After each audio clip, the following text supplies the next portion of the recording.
ഓം നമോ ഭഗവതേ വാസുദേവായ. ഓം നമോ ഭഗവതേ വാതനാഥായ. ഓം നമോ ഭഗവതേ നാരായണായ.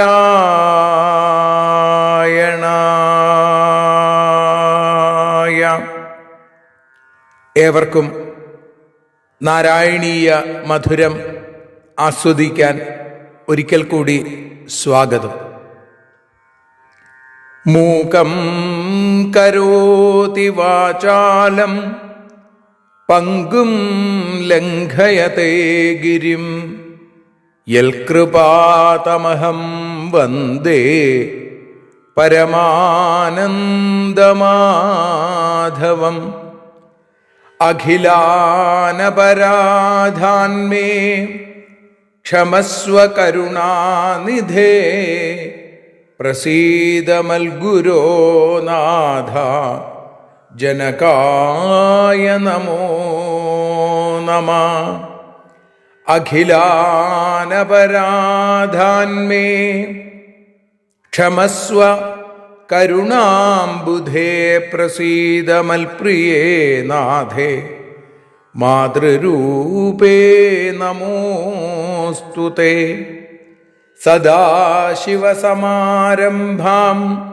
ശങ്കരാചാര്യമധ്യമാം അസ്മദാചാര്യപര്യന്താം വന്ദേ ഗുരുപരമ്പരാം.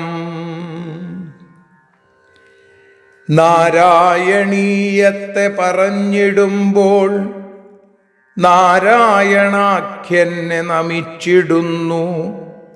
നാരായണൻ വായുപുരത്തിലീശൻ നാവിൽ നിറഞ്ഞെന്നെ തുണച്ചിടേണേ.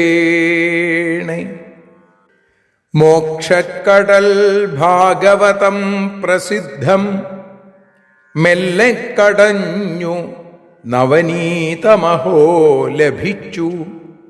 മന്നിൽ നരന്നു ഹരിഭക്തി ലഭിക്കുവാനായി മേൽപുത്തുരേക്ക് സദയം ശുഭ സ്തോത്രകാവ്യം.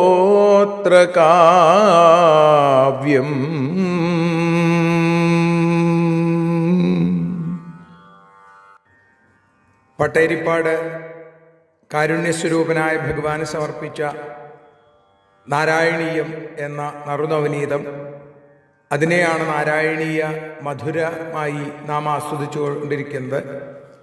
ഇന്ന് നാരായണീയ മധുരത്തിൻ്റെ 153-ാമത്തെ ദിവസം. നാരായണീയം 15-ാമത്തെ ദശകത്തിൽ 5-ാമത്തെ ശ്ലോകം ആണ് ഇന്ന് നാം വിചാരം ചെയ്യുന്നത്. ആദ്യം ശ്ലോകം, പിന്നീട് അതിൻ്റെ അർത്ഥം, വീണ്ടും ശ്ലോകം, അതിനുശേഷം ശ്രീഹരിയം, ഒരു നിഴൽ നാരായണീയം ഭാഷാഗാനമായി വഞ്ചിപ്പാട്ടിൻ്റെ ഇണത്തിൽ പാടി സമർപ്പിക്കാം. ഇവിടെ കപിലവാസുദേവൻ അമ്മയായ ദേവഹൂതിക്ക് നൽകുന്ന ഉപദേശങ്ങളാണ് നാം കേട്ടുകൊണ്ടിരിക്കുന്നത്. നേരത്തെ പറഞ്ഞ ജ്ഞാനയോഗം, അഷ്ടാംഗയോഗം, അതിനേക്കാൾ എളുപ്പമാണ് ഭക്തിയോഗം എന്ന് ഭഗവാൻ അമ്മയ്ക്ക് പറഞ്ഞു കൊടുക്കുകയാണ്. ആ ശ്ലോകമാണ് 5-ാമത്തേത്.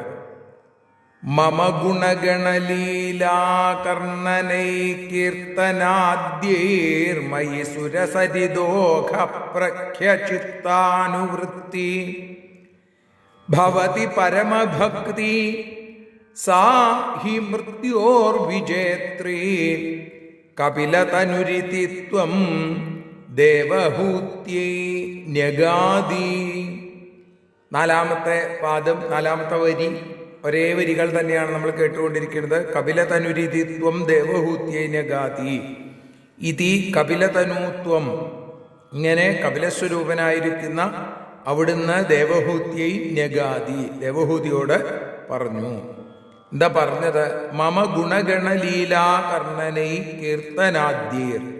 എൻ്റെ ഗുണസമൂഹങ്ങളെയും എൻ്റെ ലീലകളെയും അതേപോലെ അതൊക്കെ കേട്ട് കീർത്തനാദ്യർ കീർത്തനം ചെയ്ത് സ്വരൂപധ്യാനം മുതലായവ ചെയ്ത് മയി സുരസരിദോഘ പ്രഖ്യചിത്താനുവൃത്തി എന്നിൽ എന്തുപോലെയുള്ളതാണ് സുരസരിത്ത് ഗംഗാപ്രവാഹം പോലുള്ള ചിത്തവൃത്തിയാകുന്ന പരമഭക്തി ഭവതി പരമമായ ഭക്തി ഉണ്ടാവും.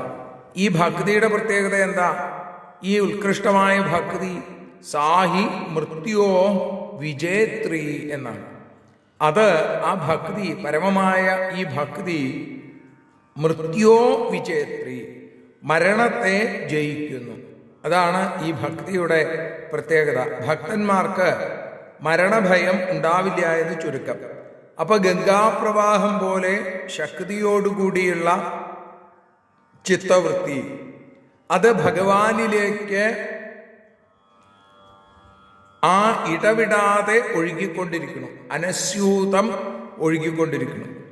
ഇവിടെ ഉത്കൃഷ്ട ഭക്തി എന്ന് പറയുന്നു. അതുണ്ടാവാൻ എങ്ങനെയാണ്? 9 വഴികൾ പ്രഹ്ലാദൻ പറയുന്നുണ്ട്. ശ്രവണം, കീർത്തനം, വിഷ്ണോർ സ്മരണം, പാദസേവനം, അർച്ചനം, വന്ദനം, ദാസ്യം, സഖ്യം, ആത്മനിവേദനം. അല്ലേ? ഇവിടെ പരമഭക്തിയിലേക്ക് കയറാനുള്ള സോപാനങ്ങളാണ്. 3-ാമത്തെ ദശകത്തിൽ അതിനെക്കുറിച്ച് കുറച്ചുകൂടി വിസ്തരിച്ചിട്ടുമുണ്ട്. അങ്ങനെ ശ്രവണകീർത്തനാദികളെ കൊണ്ട് ആ പരമഭക്തി സമ്പാദിക്കണം.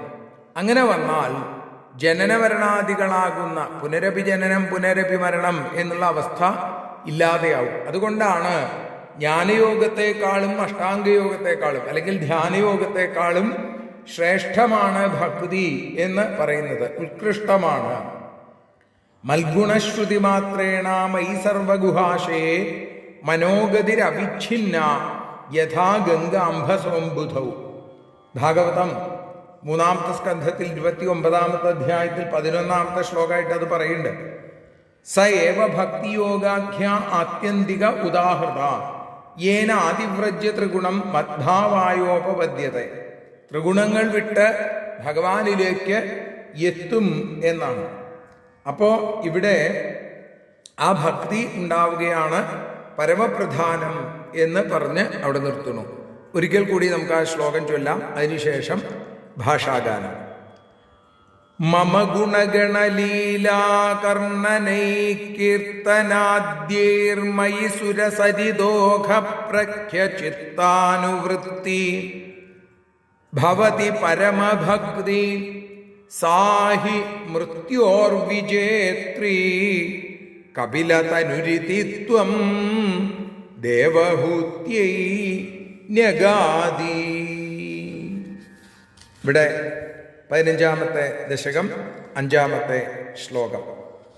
നാരായണ നാരായണ നാരായണ നാരായണ നാരായണ നാരായണ കപിലമൂർത്തേ. എൻ്റെ ഗുണസമൂഹവും ലീലകളും നാമങ്ങളും ഗംഗ പോലെയുള്ള ഭക്തി കനിഞ്ഞു നൽകും. ഉത്കൃഷ്ടമാം ഭക്തി എന്നും മരണത്തെ ജയിക്കുന്നു. ദേവഹൂതിയോടു ചൊല്ലി കപിലമൂർത്തി. നാരായണ നാരായണ നാരായണ നാരായണ നാരായണ നാരായണ കപിലമൂർത്തേ.